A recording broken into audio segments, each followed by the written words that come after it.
মেয়ে বাচ্চার মায়েদের টেনশনের শেষ নেই। রাফিদা স্কুলে আর আমি সব কাজও করছিলাম, ওর জন্য চিন্তাও করছিলাম। আর আজ রান্না করব আমার নিজের হাতে লাগানো গাছের চিচিঙ্গা এবং বেগুন। নিজের হাতে লাগানো গাছের শাক সবজি রান্না করতেও ভালো লাগে আর খেতেও খুব মজা লাগে।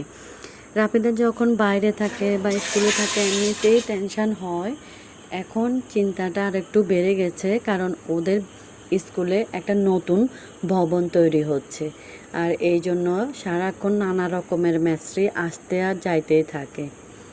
ওকে আমি বলে রাখছি যাতে ওয়াশরুমেও যেন একা না যায়, ওর বন্ধুদের সাথে নিয়ে যাওয়ার জন্য, বন্ধুদেরকে বাইরে দাঁড়া করায় যাতে ওয়াশরুমে যায়, এটা বলে রাখছি। তারপরেও তো ছোট মানুষ, আমার চিন্তা হতেই থাকে।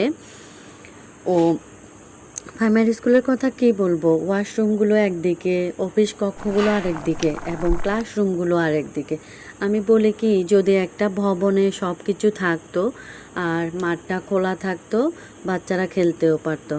রান্না শেষে খেয়ে নিচ্ছিলাম আর আমার খাওয়ার শেষে রাফিদাও স্কুল থেকে চলে আসে, এসে বায়না করে সে মোমো খাবে, ভাত খাবে না। তো এই জন্য আমি তার জন্য মোমো বানাচ্ছি। আজ এই পর্যন্ত। সবাই